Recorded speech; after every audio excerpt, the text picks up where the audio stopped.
acho que a gente tem que recuperar essas energias, inclusive para trazer pessoas para o debate, né? Bruno, super obrigado aqui pela participação. Certamente você vai trazer elementos aí muito importantes, apontando para a questão federativa e provavelmente para o nosso estado aqui do Rio de Janeiro. Obrigado, já passo. Aqui me policiar com o horário também, né? Bem, primeiro agradecer, né? Sem fazer longos agradecimentos, porque senão eu vou perdendo tempo, mas agradeço ao Noronha, agradeço ao Gadelha aqui pela mediação, né?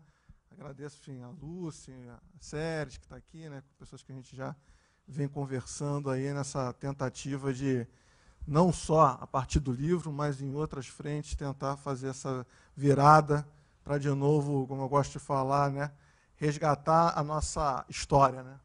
Então, resgatar o nosso curso da nossa história, né? Que, infelizmente, como a Esther já colocou ali na exposição inicial, na abrangente, né? Isso coloca a gente num ciclo vicioso, né? Numa cilada que, recorrentemente, talvez esse seja, a gente vai ver isso no Rio de Janeiro, né? Eles só conseguem implementar isso enquanto eles não são responsabilizados pelos efeitos das coisas, né? Então, tudo isso que está acontecendo, né, que a gente retrata no livro, né, eles não vão dizer que é culpa deles. Vão dizer que eles estão acertando as coisas, né, estão ajustando as coisas. Então, o nosso desafio, né, é exatamente mostrar que os ideológicos não somos nós, né, os ideológicos são eles, né, que estão fazendo uma teoria que tem esses impactos perversos e mostrando que eles têm que ser responsabilizados, né. A gente percebe isso particularmente no caso do Rio de Janeiro, né. Uma coisa, antes propriamente de falar do Rio de Janeiro, eu acho fundamental, né, ter a chance de falar de Rio de Janeiro na Fiocruz, né, ou seja, um espaço que está associado a essa lógica nacional, né, e que eu sei que é interesse exclusivo do Gadelha, né, de que passe a Fiocruz ter uma maior atuação no desenvolvimento do Estado do Rio de Janeiro, não é isso?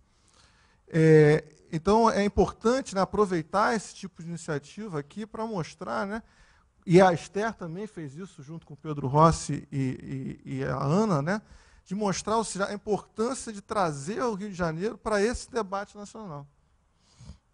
Né, no nosso caso aqui, né, de diagnóstico, né, nosso diagnóstico perverso, né, o Rio de Janeiro foi uma grande vitrine, né? Foi uma grande vitrine dessas perversões, podemos dizer assim. Mas não era porque simplesmente a gente estava concordando, a gente achava, né, isso foi imposto.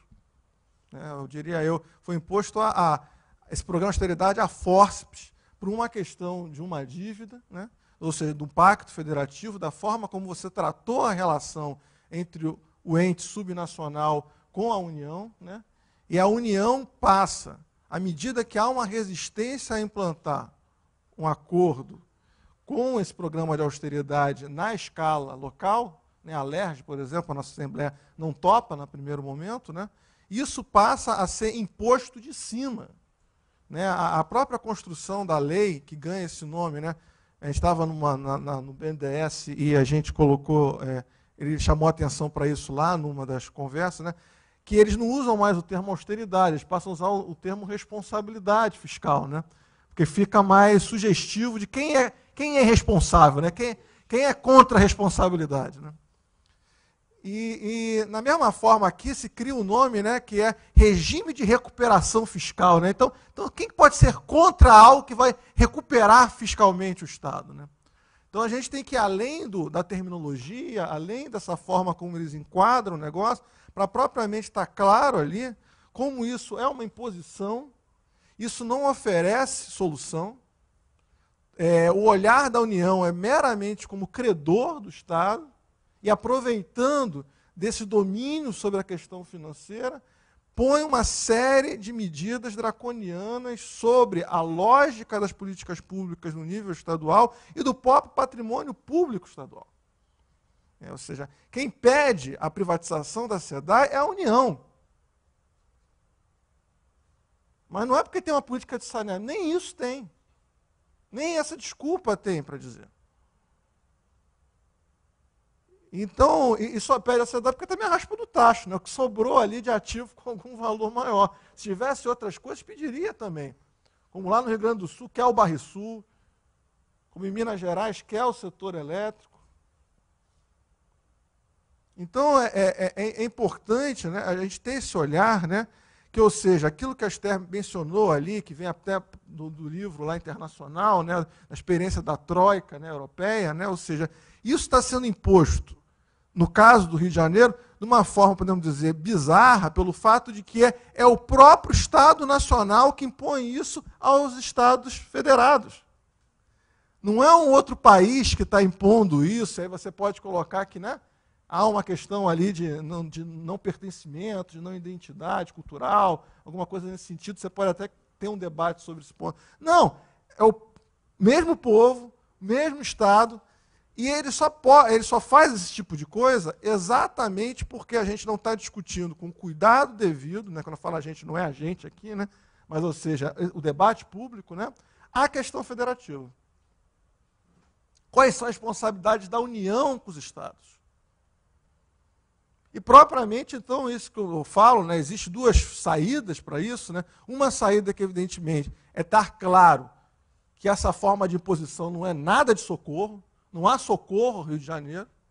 Né? A forma mais fácil e curta, sintética, de falar isso é que não foi colocado R$1 de orçamento federal no Rio de Janeiro junto com esse acordo.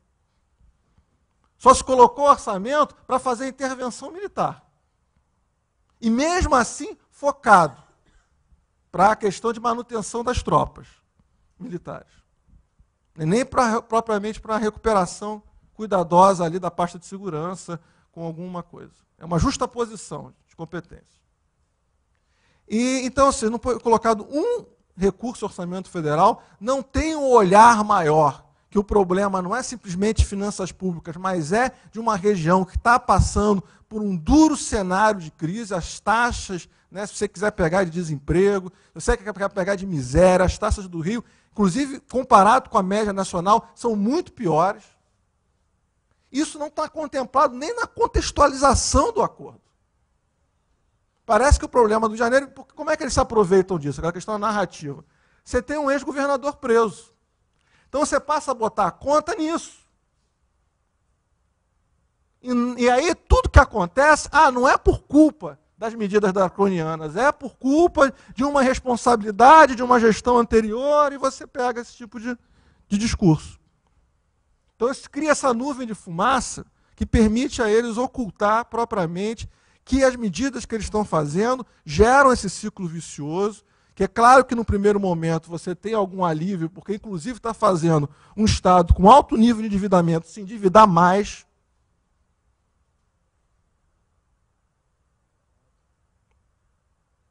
E qualquer discussão de direitos, né, inclusive escrevi um artigo no jornal, né, que era plano ou álibi, né, você saca o álibi. Né, então você fala, não pode discutir, porque senão o Conselho de Supervisão não autoriza isso. Aliás, num ponto de vista, a gente está no momento eleitoral, isso é extremamente perverso. Por quê? Porque a gente, em tese, no momento eleitoral, você discute programas e a diversidade dos programas. Cada um tem o seu ponto de vista de encarar o desenvolvimento do Estado do Rio de Janeiro.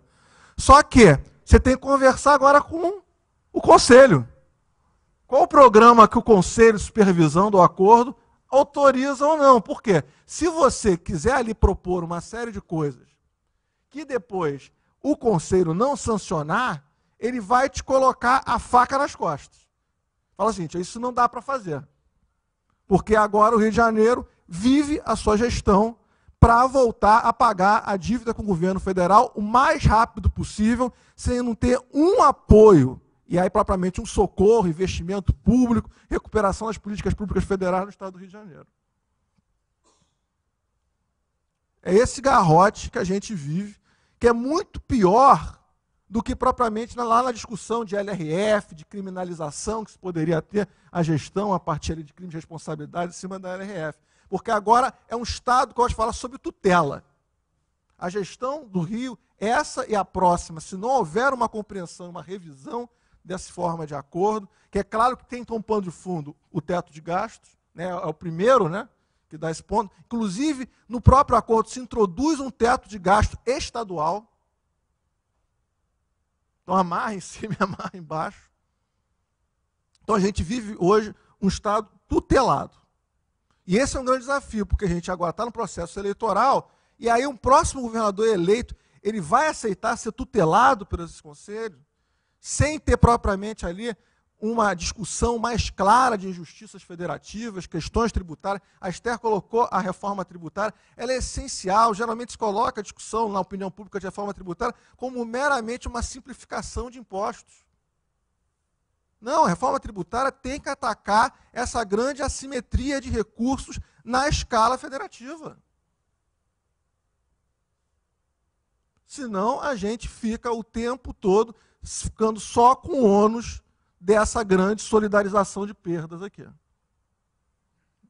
Então, esse é um pouco o que eu tinha a falar para vocês. É claro que há alternativas, mas elas exigem propriamente um olhar político, né? Ou seja, a primeira alternativa é a gente pensar em termos de... As pessoas gostam de falar plano Marshall, New Deal, né? Pensar o que... Mas é óbvio que isso vai depender propriamente. Você tem um governo federal que tem essa visão de que tem que botar, injetar recursos, fazer políticas indutoras de forte recuperação econômica no estado do Rio de Janeiro. Mas um outro olhar, propriamente, e eu encerro com isso, é você resgatar a Constituição de 88, é você defender a Constituição de 88, que tem como base o social, que fala ali que o que garante governabilidade não é você ser fadinha da confiança, é você garantir a política pública social, ela é a base. Né, o Ulisses Guimarães, lá no momento, falava claramente isso, né, que o que é ingovernável é a miséria, né, é a doença inassistida, né, é a ignorância. Né, porque é isso que transforma na barbárie, transforma no caos e permite o ingovernável. E leva, né, ao namoro com o fascismo. Então, combater esse tipo de coisa é resgatar a Constituição, que também está claramente colocado que a saída é a federação. É você fortalecer as políticas públicas na escala estadual. E recurso suficiente para isso. Obrigado, gente.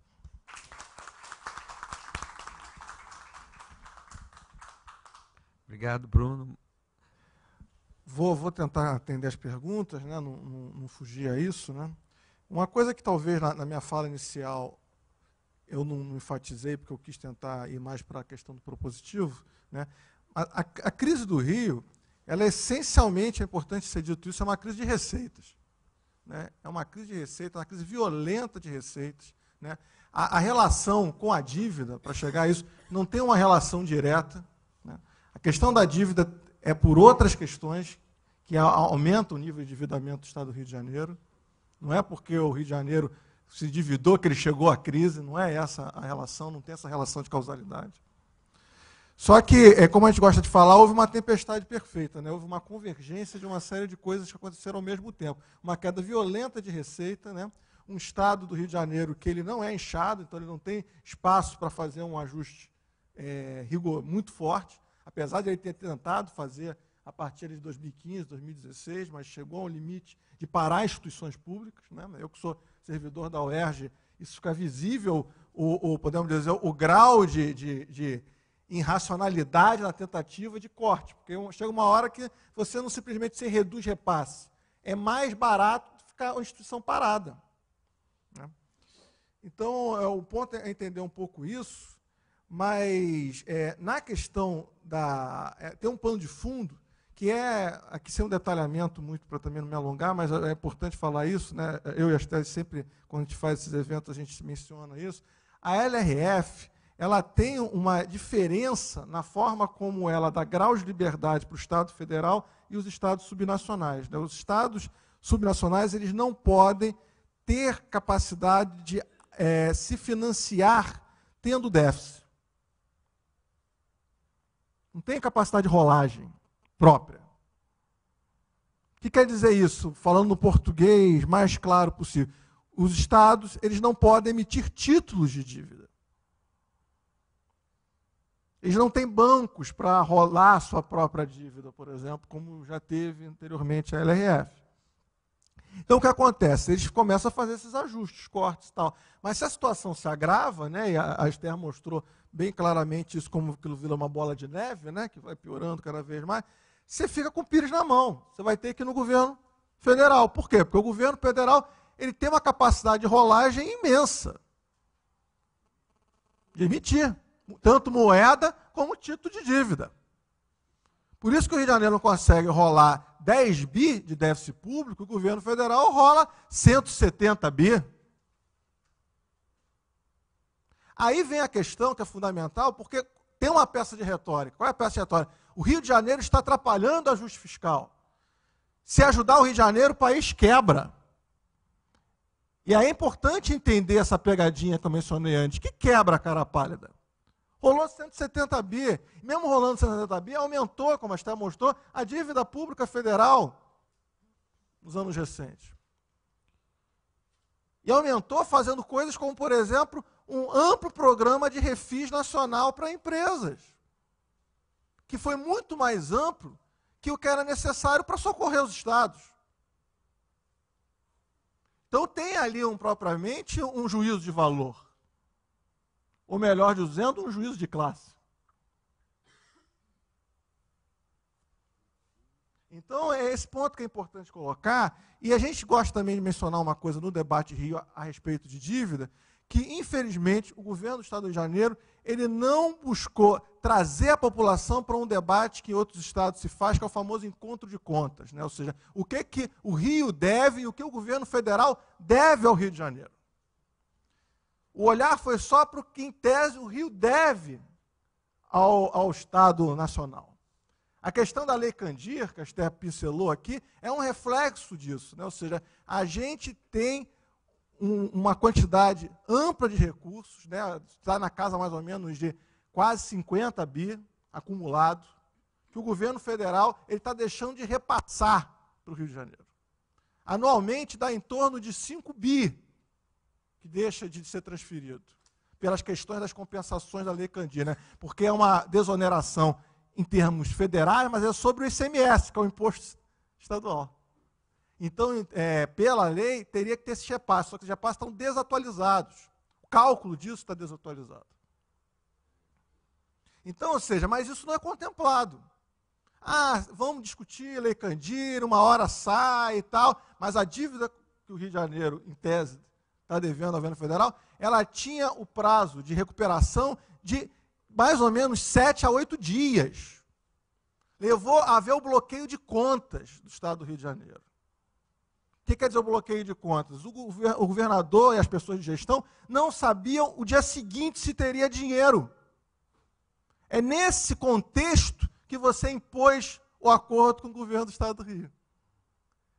É mais ou menos uma alternativa entre não alternativas, que era ou você assina o acordo, ou você tem arresta o bloqueio de contas. Então, ou seja, é todo um olhar, e aí, apesar de a dívida não ser a origem da crise, a dívida se transforma nesse instrumento de imposição, e chamaria, sem exagero, de servidão financeira. E servindo como vitrine para o programa de austeridade, né? O intuito objetivo. Então, ou seja, esse tipo de olhar, né, não vou me deter aqui, para deixar rodar para mais uma coisa, e as agradeço então, gente.